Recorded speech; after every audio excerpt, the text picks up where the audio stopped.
Assalamualaikum warahmatullahi wabarakatuh. Perkenalkan, nama saya Huslifatul Asifa dari kelas 11 AKL 2, nomor absen 21. Di sini saya akan menjelaskan tentang apa itu deflasi. Deflasi adalah suatu perhitungan atau penaksiran penyusutan nilai perolehan dari setiap sumber alam yang menjadi persediaan atau penurunan nilai pada aset perusahaan yang berupa sumber alam. Deflasi dalam akuntansi keuangan merujuk pada penurunan nilai aset yang bisa terjadi karena berbagai faktor seperti depresiasi, amortisasi, atau penurunan nilai pasar.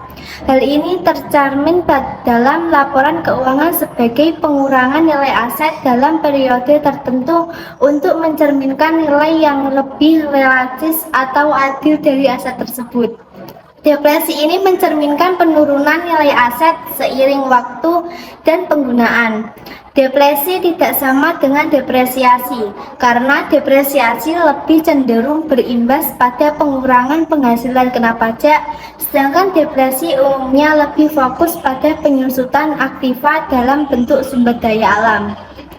Perbedaan depresi dengan deflasi adalah depresiasi dipakai untuk aktiva tetap yang dapat diperbarui jika sudah habis manfaatnya, sedangkan deflasi dipakai untuk aktiva tetap yang tidak dapat diganti langsung setelah habis digunakan atau tidak dapat diperbarukan.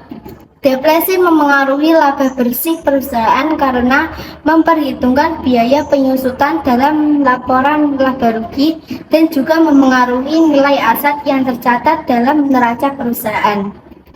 Lantas, apa sebenarnya tujuan deflasi?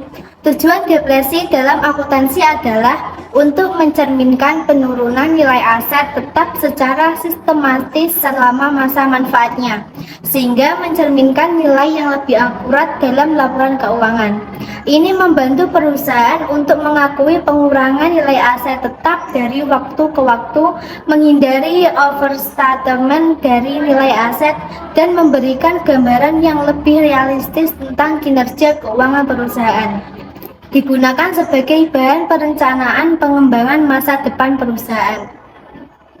Terdapat beberapa metode penyusutan yang dapat digunakan, seperti metode garis lurus, saldo menurun, atau unit of production, tergantung pada jenis aset dan kebijakan perusahaan. Beberapa manfaat deflasi bisa disimpulkan secara umum adalah: yang pertama, membantu perusahaan membebankan biaya aset tetap secara bertahap selama masa manfaatnya, sehingga tidak mengakibatkan beban yang besar secara tiba-tiba pada satu periode akuntansi.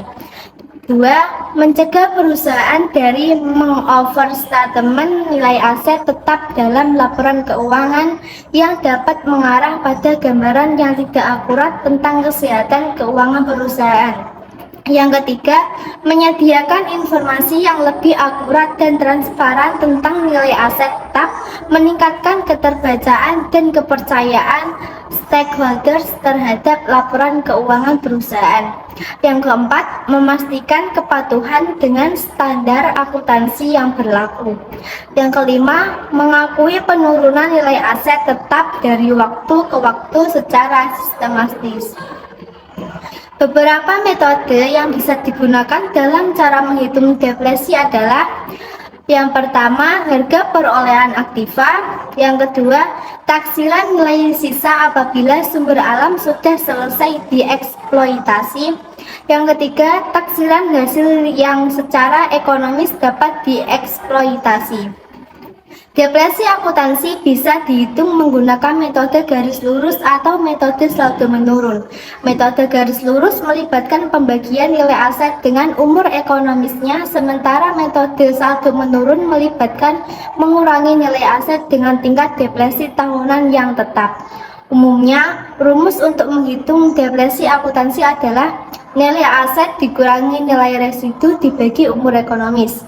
Nilai residu adalah nilai perkiraan dari aset pada akhir umur ekonomisnya. Deflasi akuntansi bisa dipengaruhi oleh beberapa faktor, seperti teknologi yang berkembang, perubahan regulasi, perubahan pasar, dan perubahan dalam struktur bisnis perusahaan itu sendiri, akuisisi, eksplorasi, restorasi. Selain itu, keputusan manajemen juga dapat memengaruhi tingkat depresi akuntansi. Sekian video penjelasan dari saya. Terima kasih. Wassalamualaikum warahmatullahi wabarakatuh.